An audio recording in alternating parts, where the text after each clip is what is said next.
જેમાં doctor Bharat Dave, doctor Mirant Dave, doctor Shivanand, doctor Ravi Ranjan Rai અને doctor Ajay કૃષ્ણનન સહિતના પ્રતિષ્ઠિત ડૉક્ટરોએ કરોડરજ્જુની શસ્ત્રક્રિયા માટેના આ પરિવર્તનકારી અભિગમ ઉપર તેમની આંતરદૃષ્ટિ અને અનુભવો શેર કર્યા હતા. કરોડરજ્જુની સમસ્યાઓ જેમ કે હર્ની એટેક ડિસ્ક, સ્પાઇનલ સ્ટેનોસિસ, સ્કોલિયોસિસ અને ડીજનરેટિવ ડિસ્ક રોગ વ્યક્તિના જીવનની ગુણવત્તાને નોંધપાત્ર રીતે અસર કરી શકે છે. પરંપરાગત સારવાર પદ્ધતિમાં ઘણીવાર ઓપન સર્જરીનો સમાવેશ થાય છે, જે આક્રમક હોઈ શકે છે અને વ્યાપક પુનઃપ્રાપ્તિ સમયગાળાની જરૂર પડે છે, જે ગૂંચવણોના ઊંચા જોખમો દર્શાવે છે. તેનાથી વિપરીત, રોબોટિક સ્પાઇન સર્જરી અસંખ્ય ફાયદાઓ સાથે ન્યૂનતમ આક્રમક ઉકેલ પ્રદાન કરે છે. રોબોટિક સ્પાઇન સર્જરીમાં નાના ચીરાનો સમાવેશ થાય છે, જેનાથી પેશીઓને ઓછું નુકસાન થાય છે અને ઝડપી ઉપચાર થાય છે. રોબોટિક સિસ્ટમ દ્વારા પૂરી પાડવામાં આવેલ ઉન્નત ચોકસાઈ જટિલતાઓનું જોખમ ઘટાડે છે અને સર્જિકલ પરિણામોમાં સુધારો કરે છે. પરિણામે, દર્દીઓને સામાન્ય રીતે હોસ્પિટલમાં ટૂંકા રોકાણની જરૂર પડે છે, જે સામાન્ય પ્રવૃત્તિમાં ઝડપથી પાછા ફરવાની સુવિધા આપે છે.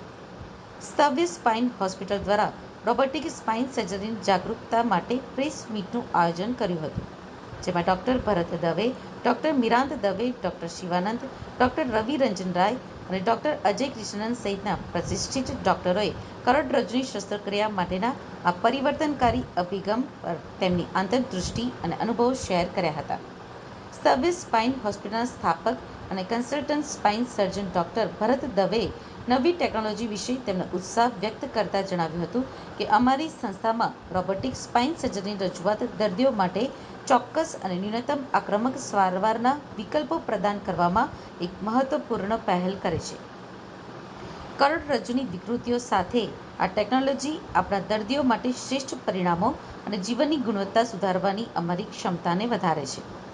Stavya spine hospital and research centre ખાતે orthopaedic spine surgeon doctor Mirant Dave robotic સહાયિત પ્રક્રિયાઓના ફાયદાઓ પર પ્રકાશ પાડતા જણાવ્યું હતું કે રોબોટિક ટેકનોલોજી સર્જિકલ પ્રક્રિયાઓની ચોકસાઈને વધારે છે અને પુનઃપ્રાપ્તિ સમય ઘટાડે છે અને દર્દીના એકંદર પરિણામોમાં સુધારો કરે છે.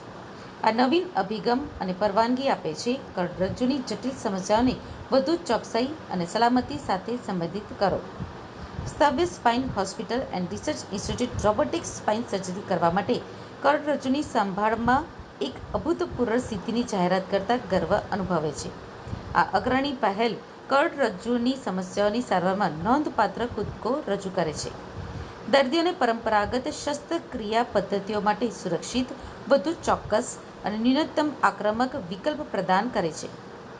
મિનિમલી ઇન્વેસિવ રોબોટિક સ્પાઇન સર્જરી કરાવતા દર્દીઓ સામાન્ય રીતે હોસ્પિટલમાં ટૂંકા રોકાણનો અનુભવ કરે છે.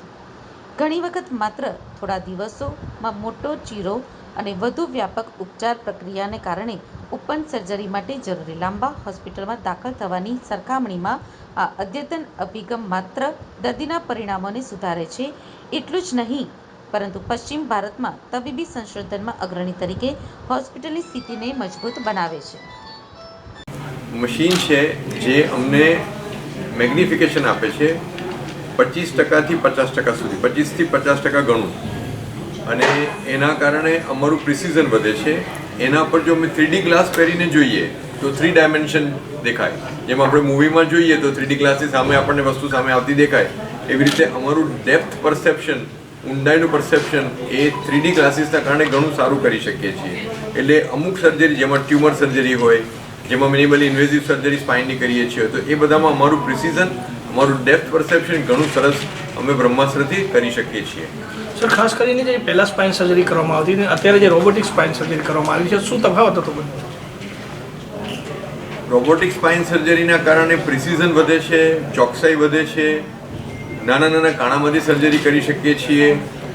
ઓપરેશન થિયેટરમાં એ દરમિયાનમાં રોબોટ વાપરી, જેથી કરીને અમારા સ્ક્રૂનું પ્લેસમેન્ટ, સ્ક્રૂની ડેપ્થ, સ્ક્રૂની હાઇટ, સ્ક્રૂનો ડાયામીટર એ બધું સરસ રીતે ચેક કરીને અમે કરી શકીએ. રોબોટના કારણે અમે પહેલેથી પ્લાન કરી શકીએ એની સ્ક્રીન ઉપર, અને જેથી કરીને એ અમને પ્રિસિઝન અને ચોકસાઈ અને સેફટી વધારે આપે છે. આ ઓપરેશન પછી જેની બી શરીરમાં જે સર્જરી થાય એની બોનની આયુષ્ય કેટલું વધી જાય? સર્જનને કેવી રીતે ફાયદો થાય? સર્જનના હાર્ટબીટ બચે. સર્જન એટલા સારી રીતે પ્રિસિશનથી પહોંચી શકે કે આપણે ગૂગલ મેપ વાપરતા હોય, આપણે કેટલું ઇઝી છે અત્યારે એડ્રેસ પર પહોંચવું, કેટલા પ્રિસાઇઝ થઈ જઈએ. એ એક વસ્તુ છે. હવે હાથના મૂવમેન્ટ આપણે આમ કરીએ તો આપણા મૂવમેન્ટ આટલું છે, પણ રોબોટ આમ કરીને બી મૂવમેન્ટ લાવી શકે છે કે એના અંદરના આર્મના એટલી કેપેસિટી છે. આપણે અત્યારે આના નીચે જોવું છે તો આમ કરીને જોવું પડે, રોબોટ આમ કરીને જોતા આમ કરીને જોઈ લેશે.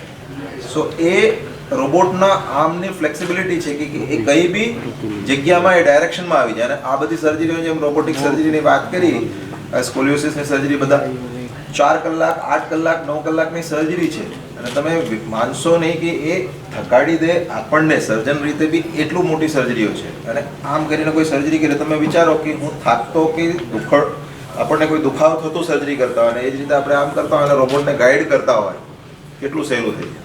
એ જ રીતે કોઈ સ્ક્રૂનો પોઝિશન હોય, સર્જરી દરમિયાનમાં આમ નક્કી કરીને કરવું, એના પહેલાંથી જ પ્લાનિંગ કરી નાખીએ આપણે. એક્ઝિક્યુટ કરવાનું બાકી રહે, આપણે સિર્ફ મોનિટર કરવાનું હોય. પહેલાંથી પ્લાન, સર્જરીમાં એનેસ્થેસિયા આપતા પહેલાં અમે પ્લાન કરી નાખીએ કે આ સ્ક્રૂ નાખવાનો છે, આ દિશામાં નાખવાનો છે, અને પછી આમ નાખીને આપણે એને સબ ચેક કરતા રહેવાનું છે, ગડબડ ના થઈ જાય. તો એટલું પ્રિસિશન અને એટલું ફાસ્ટ થઈ જાય વસ્તુ. સર, ભારતમાં કેટલા